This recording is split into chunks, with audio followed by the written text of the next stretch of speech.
Welcome to Shri Lakshmi's kitchen. இன்றைக்கி நம்ம என்ன ரெசிபி பார்க்க போகிறோம்னா மருந்து குழம்பு தாங்க.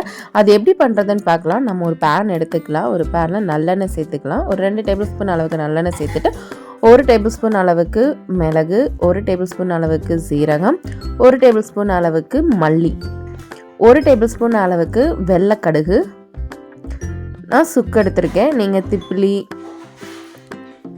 வசம்பு அந்த மாதிரி எதுனாலும் நீங்கள் சேர்த்துக்கலாம். அடுத்து 3 ரெட் சில்லி எடுத்துருக்கிறேன். இப்போ இது எல்லாத்தையுமே நல்லா கலர் சேஞ்ச் ஆகிற வரைக்கும் மட்டும் நம்ம வதக்கி எடுத்துடலாம்.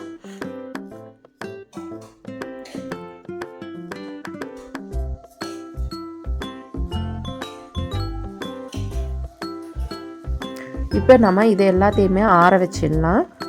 ஆறினதுக்கப்புறம் இதை நல்லா பேஸ்ட் மாதிரி அரைச்சி எடுத்து வச்சுக்கலாம். இப்போ அதே பேன் எடுத்துக்கோங்க. 2 டேபிள் ஸ்பூன் அளவுக்கு நல்லெண்ணெய் சேர்த்துக்கலாம். நல்லெண்ணெய் சேர்த்துட்டு 1/4 டீஸ்பூன் அளவுக்கு வெந்தயம், கருப்புளுந்து, சீரகம், கடுகு இது எல்லாத்தையுமே நான் எடுத்துருக்கிறேன். இப்போ அது இதில் சேர்த்துடலாம்.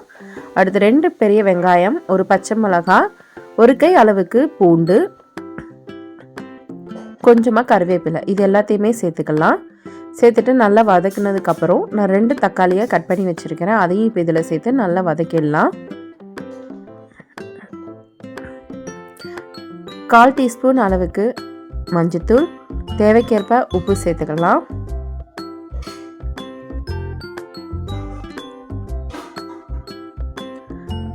½ டீஸ்பூன் அளவுக்கு ரெட் சில்லி பவுடர் சேர்த்துக்கலாம். இது ஆப்ஷனல் தான், நீங்கள் வேணும்னா சேர்த்துக்கலாம். காரத்துக்கு ஏற்ப நீங்கள் பச்சை மிளகாவோ காஞ்ச மிளகாவோ சேர்த்துக்கோங்க. இப்போ அரைச்ச விழுதை இதில் சேர்த்துடலாம். சேர்த்துட்டு அந்த ஜாரில் கொஞ்சம் தண்ணி ஊற்றி கலந்து இதில் சேர்த்துடலாம். அதுக்கப்புறமா ஒரு சின்ன நெல்லிக்காய் சைஸ் அளவுக்கு நான் புளி கரைச்சி வச்சுருக்கேன். இப்போ அதை இதில் சேர்த்துடலாம். சேர்த்துட்டு நல்லா கலந்து விட்டுடுங்க.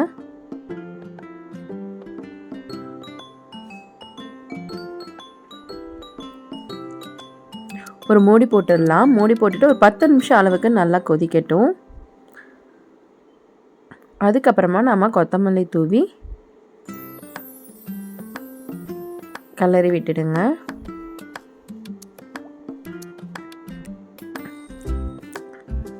அவ்வளோதான். கடைசியாக 1 டேபிள் ஸ்பூன் அளவுக்கு மிளகுத்தூள் சேர்த்துக்கலாம். சேர்த்துட்டு இறக்கிடலாம். அவ்வளோதாங்க, மருந்து குழம்பு ஈஸியாக வீட்டில் எப்படி ரெடி பண்ணுறதுன்னு பார்த்துருக்கோம். கண்டிப்பாக நீங்களும் ட்ரை பண்ணி பாருங்கள். இந்த மருந்து குழம்பு சளி, காய்ச்சல், இருமல் எல்லாத்துக்குமே நீங்கள் யூஸ் பண்ணிக்கலாம். நீங்கள் அந்த மாதிரி உடம்பு சரியில்லைனா தான் யூஸ் பண்ணணும்னு கிடையாது. வாரத்தில் 2 தடவை கூட நீங்கள் இந்த மாதிரி குழம்பு நீங்கள் ரெடி பண்ணி நீங்கள் சாப்பிட்டிங்கன்னா உங்கள் ஹெல்த்துக்கு ரொம்ப நல்லது. இதை கண்டிப்பாக நீங்களும் ட்ரை பண்ணி பாருங்கள். இந்த மழை டைமில், மார்கழி டைமில் நீங்கள் ரொம்ப யூஸ்ஃபுல்லாக இருக்கும்.